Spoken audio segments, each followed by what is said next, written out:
3개 구조 마지막 것 정리해 보겠습니다.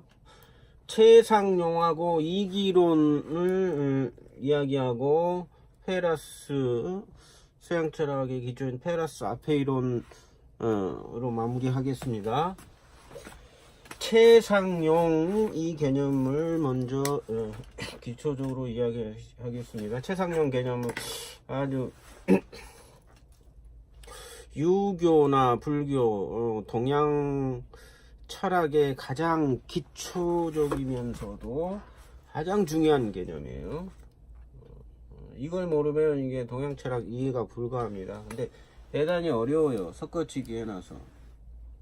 이전 강의에서 이 용의 에네르게이아라고 그랬어요. 에네르게이아. 서양 철학에서 체가 디나미스입니다.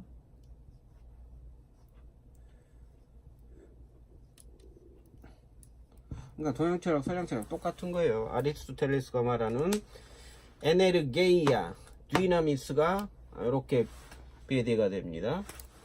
그리고 상에 해당하는 게 엔텔레게이아예요. 엔텔레게이아. 좀 어려운 개념인데 그렇게 돼요. 형상,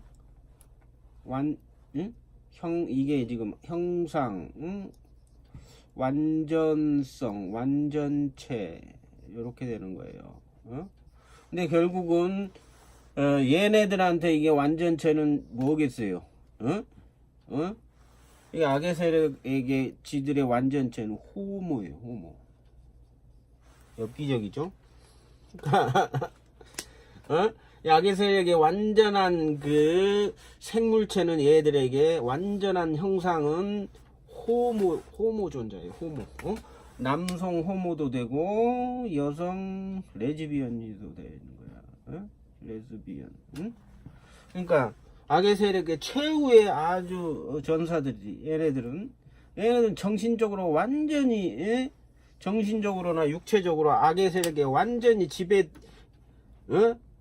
당하고 있기 때문에 완전한 악의 사도예요. 사도. 악의 사도. 철저하게 복속을 합니다. 정신 자체가 이렇게 망가져서 악의 체계를 최고로 지금 숭배하고 있으니까 그렇게 되는 거예요.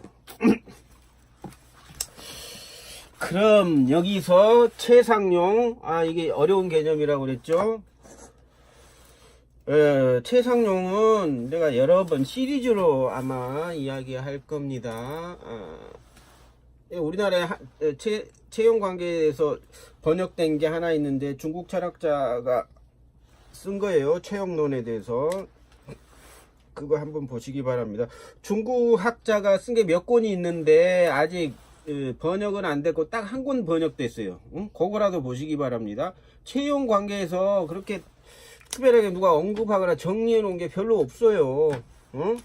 그리고 채용에 대해서 철학이나 수행을 설명한 게 오녀가 쓴 대승기신론입니다. 거기에 이제 최상용이라는 개념이 처음 나와요. 근데 직접적으로 최상용에 대해서는 이야기 안 하는데 이 체계로다가 기신론을 설명을 합니다.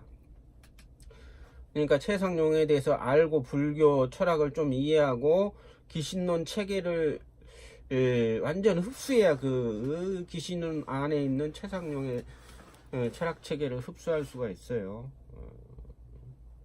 기신론을 완전 수십 번 봐야 될 것 같아. 그래야 좀 최상용 개념이 좀 머리에 들 겁니다.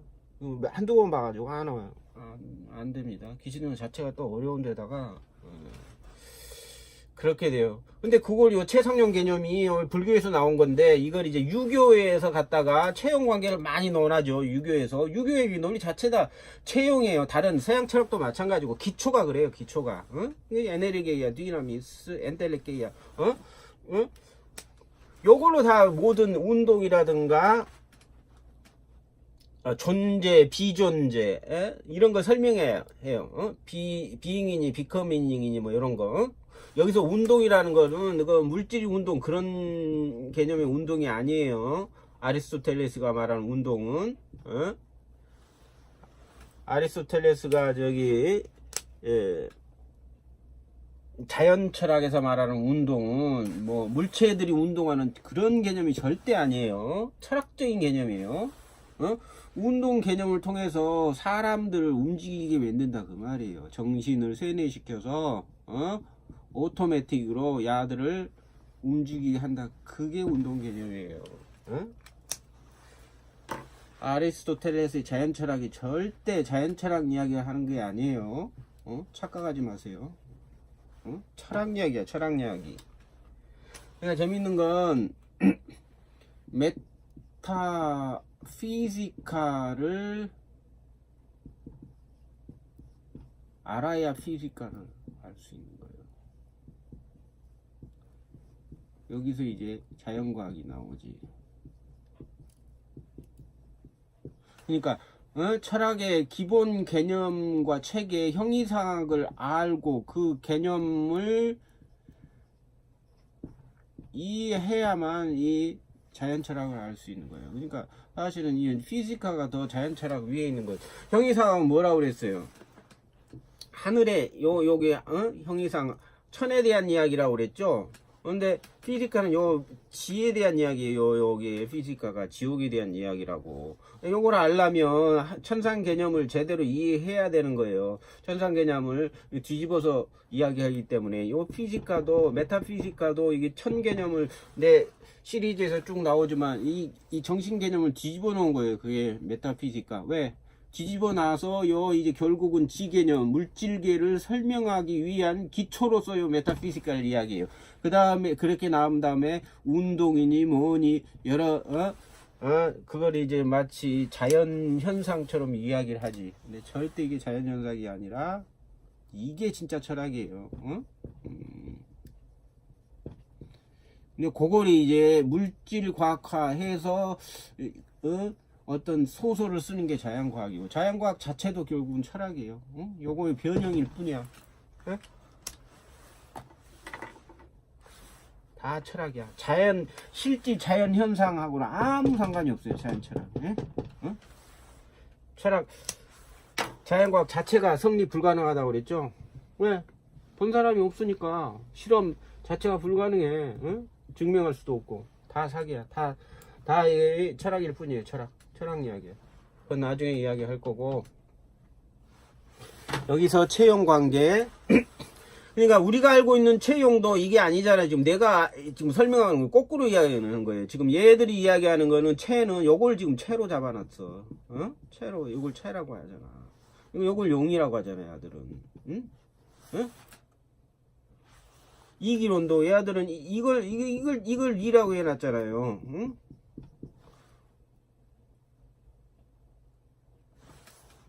요걸 용을 기라고 해놨잖아. 그러니까 여기서도 제가 언급했듯이 정신체를 체라고 하니까 그러니까 정신은 물질로 하지. 요걸 체로 바꿔놨으니까 이건 없고 체라고 하니까 정신은 물질로 하지. 이거도 마찬가지고. 응? 정신이 리도 물질인데 요걸 정신을 리라고 한다고 그랬죠. 이것도 마찬가지야. 그리고 요거는 이제 여기 물질인데 물질에 용으로 해놓으니까 물질이 정신화지.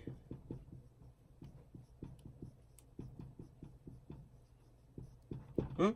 이걸 또 기라고 해야죠. 기라는 게 정신인데 이걸 물질을 기라고 하는 거야, 야들은. 그러니까 이것도 물질의 정신화지. 결국 이것도 유물론인 거예요.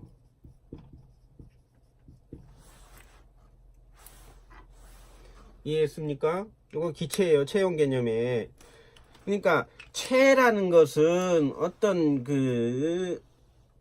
체형 관계 하도 공부한 지 오래서 지금 개념도 헷갈리고 다 잊어먹어 버렸는데 나중에 다시 읽고 다시 정리하겠습니다. 체형 관계 너무 중요하니까 내가 시리즈로 여러 번 이야기할 거예요. 일단 기초적으로만 그렇게만 알고 계세요.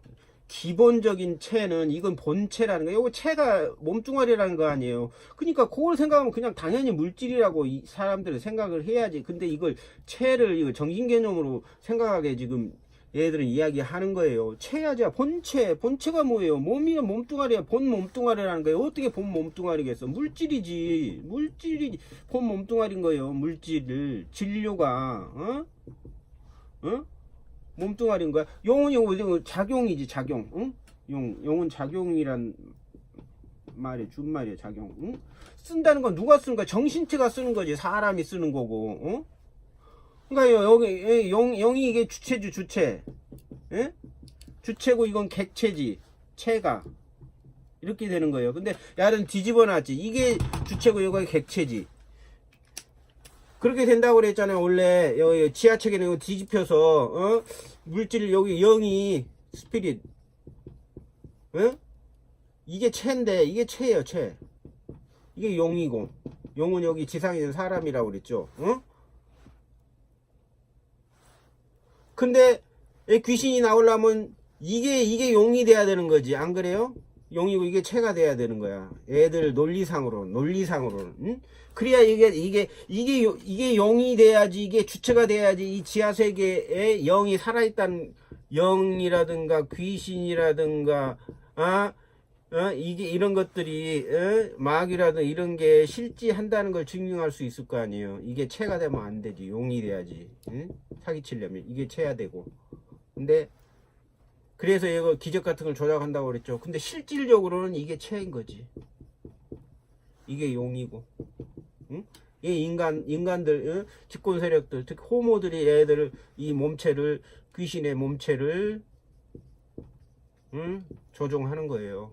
마치 있는 것처럼 그렇게 세상이 돌아가는 겁니다. 지금 체형 관계 그리고 이기 관계는 이전 강의에서 이야기했죠. 그거는 일단 마무리하고 이기로는 또 이것도 복잡하고 어려우니까 이건 이제 나중에 유교 사상 이야기할 때 설명을 해야 됩니다. 중간에 또 부연 설명할 기회가 있을지는 몰라도 체형하고 이기론 일단 간단하게 설명을 했어요. 그 다음에 페라스 아페이론입니다. 페라스 아페이론도 전에 설명을 했는데 간단하게 부연합니다. 천이 페라스입니다. 땅이 아페이론이고 중간엔 인간이 메트론 중용이에요. 중용. 이게 페라스 의미가 뭐냐면 한정, 규정, 제한 이런 거예요. 한정, 규정. 그러니까 폼의 모양이지. 형상의 모양이 페라스예요. 페라스. 존재의 모양이지. 존재하는 건 다 페라스가 돼야 되는 거예요. 근데 아페이론은 뭐냐? 폼이 안 되는 거예요. 여기가 뚫려 있는 거지. 뻥 뚫려서 형성에 미흡한 거예요. 결핍된 거예요. 그게 규정이 안 된 거지. 이게 이렇게 돼야 규정인데 이렇게 찌그러져 있으면 규정이 안 된 거지. 무한이지. 응? 터져 나가니까 무한인 거예요. 제한이 없는 거야. 무제한. 이게 비존재를 의미하는 거예요. 비존재. 부정적 의미예요. 아페이론 무제한. 카오스. 휠레의 의미예요. 휠레는 물질인데 형체가 없는 물질을 휠레라고 하는 거예요. 진료. 형체가 없는 거야. 진료인데 모양이 없는 거야. 정신을 상실한 거야. 이거는 모양이 있잖아요. 형상이 들어가 있는 거야. 정신이 들어가 있는 거야. 근데 얘네들이 말하는 휠레는 이 자체가 없어. 그냥 카오스 덩어리야. 물질 덩어리. 형체가 없는. 그게 아페이론 상태입니다. 그러니까 이런 상태가 불법 상태예요. 페라스 상태가 법이고 이게 불법. 법이 없는 거지. 예? 이게 모양이 안 나오니까 법이 없는 거야. 제한이 없는가 법이 없는 거야. 무법 시대, 불법 시대 그렇게 되는 거야. 그러니까 페라스는 법이고 존재의 형태를 말합니다. 존재. 예? 정신의 형태를 말하는 거예요. 페라스. 여기는 비존재야. 비존재의 특성이 아페이론이라고 하는 거예요. 여기는 물질의 특성이에요. 근데 지금 이 아르케 논쟁에서 아르케가 얘들은 아페이론이라고 하잖아. 그러니까 이걸 정신을 거부하는 거예요. 물질이 얘들은 아페이론이 되는 거지. 물질이 아페이론이고 물질이 우시아야. 존재야. 실제고. 이게 아니라는 거지. 그게 아페이론 앞에 이런 개념이에요. 근데 애들은 지금 이걸 최고로 잡아놓고 이걸 가짜로 해놨잖아. 응? 철학 개념이 그렇게 뒤집어 놨습니다. 응? 페라스 앞에 이런 개념을. 그리고 이 세상은 이거 두 개 섞어 놓은 거야. 페라스 앞에 이런 중간 개념을 섞어치게 놓은 거야. 일단 페라스 앞에 이론까지 이렇게 봤습니다.